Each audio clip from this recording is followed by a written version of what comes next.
Hello friend, हमारी आज की कहानी है मेरे चाचा ने मेरी ज़िंदगी बर्बाद कर दी। मैं उस दिन घर पर अकेली थी। मेरे मम्मी पापा एक शादी समारोह में गांव के एक रिश्तेदार के घर गए हुए थे। मुझे गांव जाना पसंद नहीं था और मेरा कॉलेज भी था, तो मैं उनके साथ नहीं गई। उन्हें वापस आने में 2-3 दिन और लगने वाले थे। मेरी उम्र तब 20 साल की थी, इसलिए मेरा और घर का ख्याल रखने के लिए पापा ने चाचा को मेरे साथ घर पर रहने के लिए कहा था।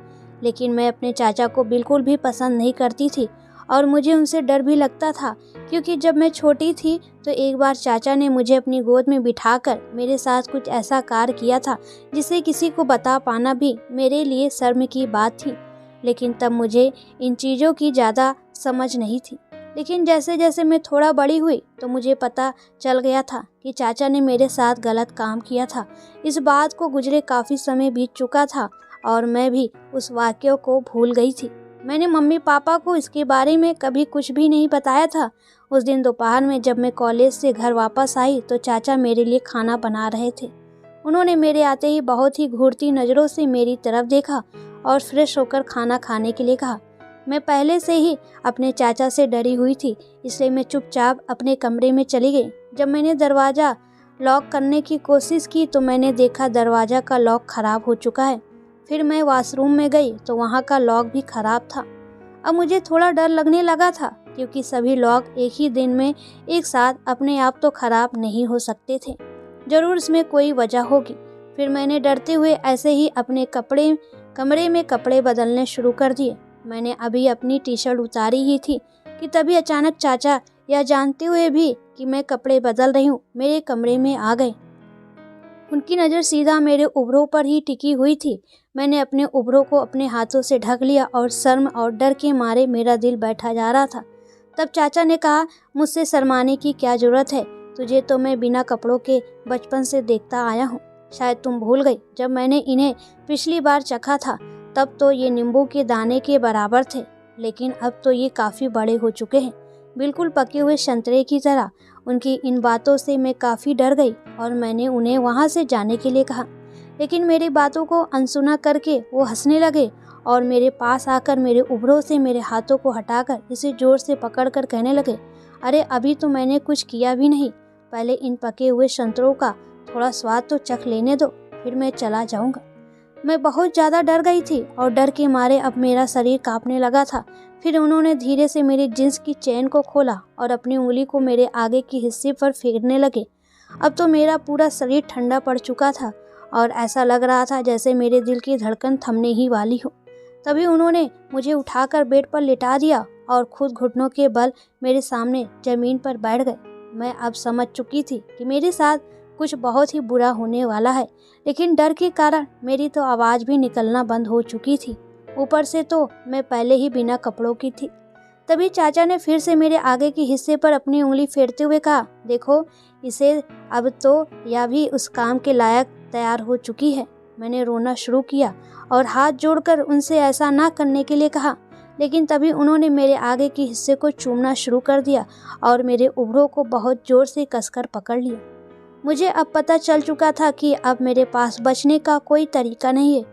वो नीचे से चूमते हुए मेरे उभरों तक आ पहुँचे थे और फिर उन्होंने कहा, देखना तुम भी इस दिन को कभी भूल नहीं पाओगी और फिर तुम्हारा भी मन यह करने के लिए बार बार करेगा। तुझे टी शर्ट और जींस में देखकर तो मेरे तन बदन में आग सी लग जाती थी और बहुत लंबे समय से मैं इस दिन का इंतजार कर रहा था। मुझे उनकी बातों की कोई समझ नहीं आ रही थी और मैं हाथ जोड़कर रोते हुए उन्हें ऐसा ना करने के लिए कहे जा रही थी। तभी उन्होंने अपने पूरे कपड़े उतार दिया और मैं उन्हें इस हालत में देखकर मैं बहुत अधिक डर गई।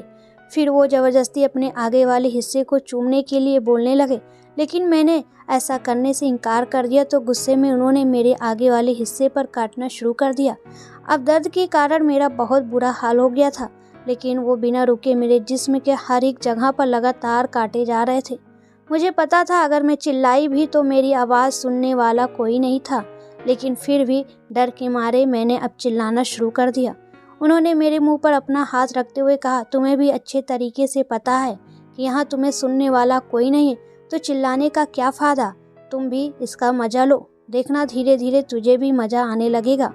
अब मैं समझ चुकी थी कि मेरे साथ गलत होने से कोई नहीं रोक सकता। फिर उन्होंने मेरे साथ वो किया जिसके बारे में मैं सोच भी नहीं सकती थी।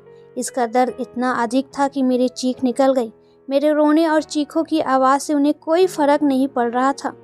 उल्टा वो तो जानबूझकर मुझे और दुख पहुंचा रहा थे ताकि मैं और ज़ोर से चिल्लाऊं। उस दर्द के मारे मुझे लग रहा था कि यह दिन मेरी ज़िंदगी का आखिरी दिन है। वो मेरे साथ ज़बरदस्ती या काम काफ़ी देर तक करते रहे। फिर जैसे ही उनका काम पूरा हुआ, उन्होंने मुझे धमकी दी कि मैं किसी को भी इसके बारे में ना बताऊं, वरना मेरे लिए अच्छा नहीं होगा। मैंने उस समय डर के मारे उनकी हाँ में हाँ मिला दी और उन्हें भरोसा दिलाया कि मैं इसके बारे में कभी किसी को कुछ भी नहीं बताऊंगी। फिर वो वहाँ से उठकर चले गए। दर्द के कारण मेरा बहुत बुरा हाल था, लेकिन जैसे तैसे मैंने खुद को संभाला और जो कुछ चाचा ने मेरे साथ किया था वो सब कुछ फ़ोन करके पापा और मम्मा को बता दिया।